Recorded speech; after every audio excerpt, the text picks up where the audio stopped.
Depuis la sortie de cette une du Sun en Angleterre ce samedi, le Royaume-Uni ne parle que de ça. La reine d'Angleterre, âgée d'environ 6 ans, faisant le salut nazi en compagnie de sa mère, sa petite sœur et son oncle, le futur roi Édouard VIII.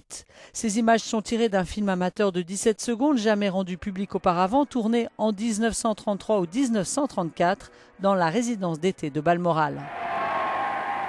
Selon ce responsable du Sun, il était dans l'intérêt national et l'intérêt du public de révéler ce document à la portée historique et culturelle significative.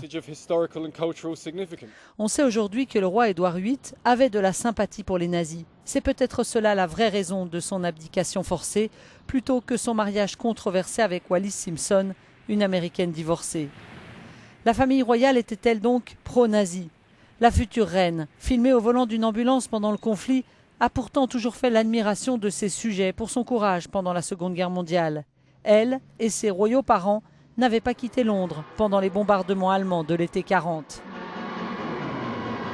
J'ai passé 6 ans et plus à travailler sur la biographie officielle de la reine-mère dans les archives royales, explique son biographe officiel, ce qui représente un livre plutôt épais, comme vous pouvez le voir. Et j'ai lu des milliers et des milliers de lettres écrites dans les années 20, 30, 40, et il n'y a pas l'ombre d'une preuve qu'elle ait écrit, ou même partagé, des sentiments pro-nazis.